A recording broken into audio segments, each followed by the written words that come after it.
Sénégalaises, Sénégalais, mes chers compatriotes, nous voici au terme d'une année exigeante, une année d'efforts qui appelle un regard lucide sur le chemin parcouru et une parole claire sur celui qui s'ouvre devant nous.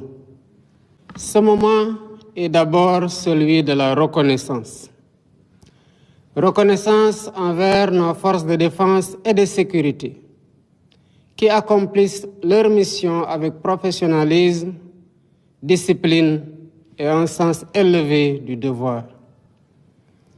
Reconnaissance envers nos autorités religieuses et coutumières, gardiennes de l'équilibre social, de l'apaisement des consciences et des valeurs qui fondent notre vivre ensemble. Reconnaissance aussi envers les Sénégalaises et les Sénégalais d'ici comme de la diaspora. De votre bravoure, de vos mains, de votre intelligence et de votre patience, naît chaque jour cette force tranquille qui fait tenir la nation et éclaire son avenir.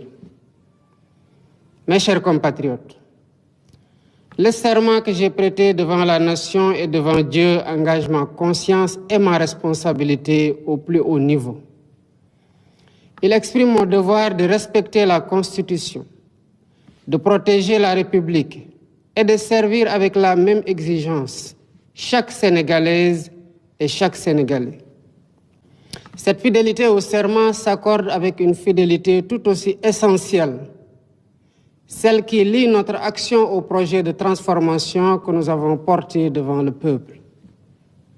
Ce projet fondé sur la justice, la souveraineté, la transparence, l'équité et la dignité humaine reste la boussole de nos choix.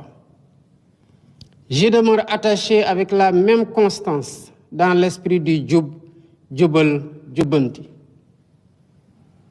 L'année qui s'achève aura été pour notre pays un moment de vérité. Elle a mis au jour des déséquilibres profonds, révélé l'ampleur des défis accumulés et rappelé l'exigence de redresser l'État avec sérieux, méthode et transparence.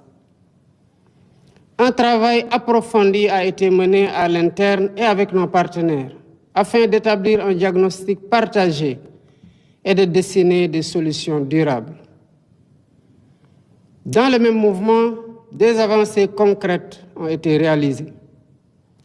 La continuité de l'État a été assurée, les services publics renforcés et les secteurs les plus vulnérables accompagnés.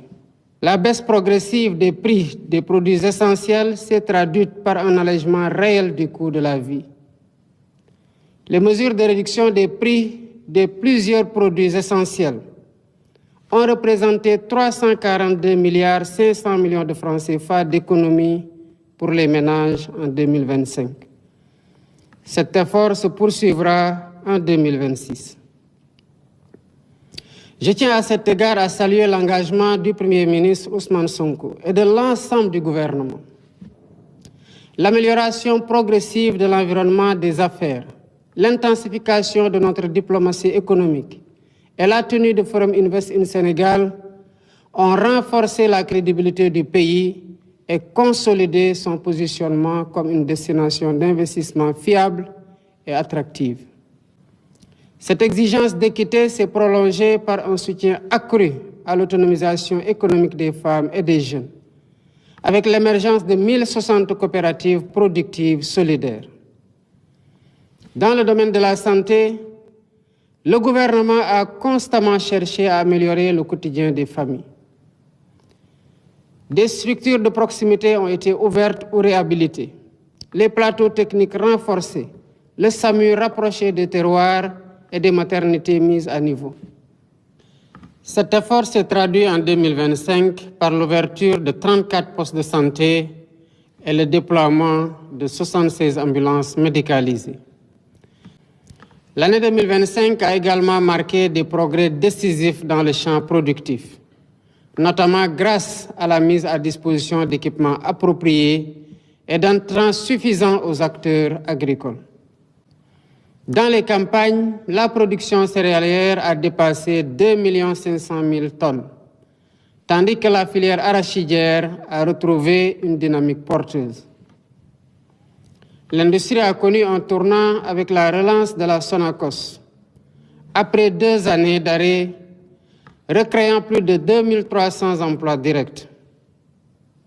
Cet effort se poursuivra en 2026 grâce à une dotation de 25 milliards destinée au renouvellement de l'outil de production. À l'échelle nationale, plus de 8000 petites et moyennes entreprises ont été accompagnées, permettant de consolider ou de créer près de 130 000 emplois directs et indirects. Mes chers compatriotes, préparer l'avenir signifie aussi investir dans la jeunesse et dans le savoir. 2401 salles de classe ont été livrées, accompagnées de 1389 blocs administratifs, 1112 blocs d'hygiène et 92 km de clôture sécurisés. 2000 enseignants ont été recrutés dans les zones prioritaires et plus de 500 enseignants-chercheurs vont rejoindre les universités, les instituts supérieurs d'enseignement professionnel et les écoles supérieures. 8 nouveaux ISEP vont renforcer l'accès à une formation professionnelle supérieure de qualité, tandis que les réformes des curricula, l'intégration des DARA dans l'éducation nationale, la réorientation vers les sciences, les technologies et les formations professionnelles et numériques vont accompagner cette transformation. Enfin, les infrastructures ont continué de transformer la vie quotidienne.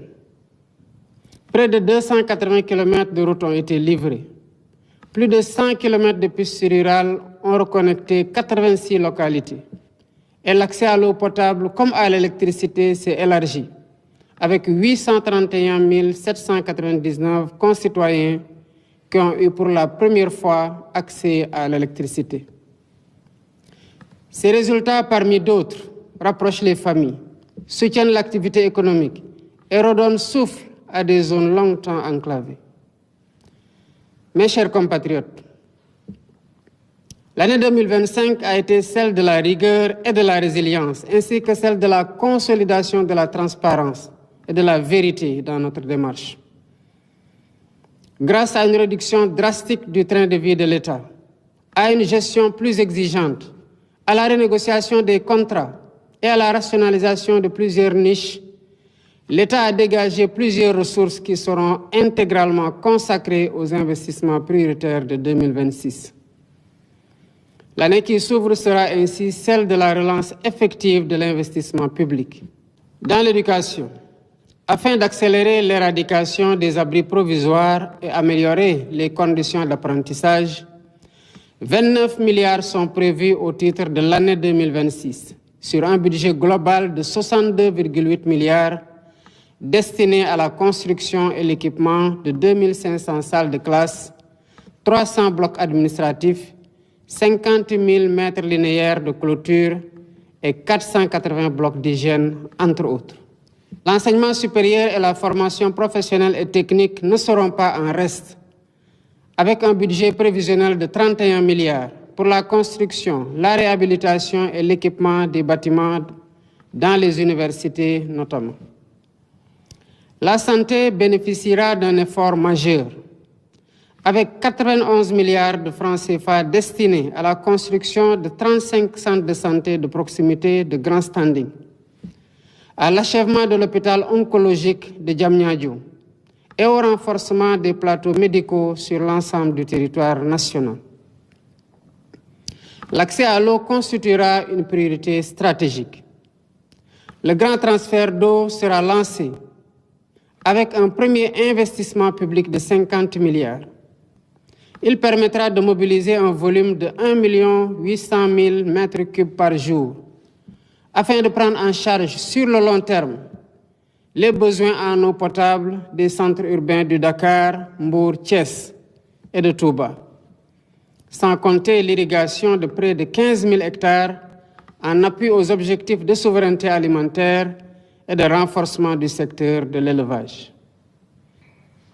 L'hydraulique rurale sera aussi renforcée avec la relance de la phase 2 du projet d'approvisionnement en eau potable d'un montant de 55 milliards pour la réalisation, entre autres, de 101 forages et de 96 châteaux d'eau. Les infrastructures connaîtront une accélération significative. Plus de 100 milliards seront engagés pour les routes, les aménagements urbains et les équipements structurants, y compris ceux liés aux Jeux olympiques de la jeunesse Dakar 2026. Les programmes PUDC, Puma et Promoville disposeront de 51 milliards pour renforcer les services de base et désenclaver les territoires. La construction du deuxième pont de Ziguinchor, avec une dotation initiale de 25 milliards de francs CFA, améliorera durablement la mobilité dans cette région. Dans le même temps, le plan Diomaye pour la Casamance, dont l'impact est déjà significatif, s'étendra progressivement aux autres départements des régions du Sud. Le monde rural bénéficiera d'investissements ciblés, avec 18 milliards dédiés aux coopératives agricoles communautaires et aux premières fermes intégrées, ainsi que plus de 91 milliards pour les agropoles du Sud et du Centre, afin de renforcer la production, la transformation locale et l'emploi. Dans le domaine de l'énergie, l'année 2026 marquera une accélération décisive avec le raccordement prévu de 3637 localités supplémentaires, représentant 113 654 ménages et environ 1 235 755 personnes. Parallèlement, le Sénégal franchira une étape majeure vers la connectivité universelle, avec le déploiement d'antennes satellitaires permettant à près d'1 million de personnes d'accéder gratuitement à l'Internet en 2026. Enfin, l'accès au logement sera soutenu par 20 milliards de francs CFA destinés à impulser le programme des 30 000 logements et le programme de rénovation urbaine. Ces choix traduisent une conviction claire. Le Sénégal dispose des ressources, de l'intelligence collective et de la capacité de travail nécessaires pour se relever, se transformer et bâtir son avenir par ses propres efforts, avec sa jeunesse comme moteur et son peuple comme force. Mes chers compatriotes, le Sénégal a choisi de demeurer fidèle à ce qui fonde sa force. Une démocratie vivante, un état de droit exigeant et une tradition de dialogue profondément enracinée.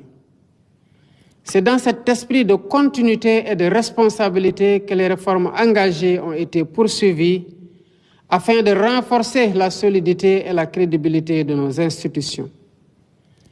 L'Office national de lutte contre la corruption a été installé à l'issue d'un appel à candidature ouvert et transparent, selon un principe désormais étendu à plusieurs autres entités de la République, pour consacrer la compétence, l'intégrité et le mérite comme critères de gouvernance publique. Dans la même dynamique de réforme, les comités ad hoc issus des assises de la justice et du système politique ont achevé leurs travaux. Ils ont permis de poser les bases d'une traduction juridique des recommandations consensuelles formulées dans un esprit de refondation.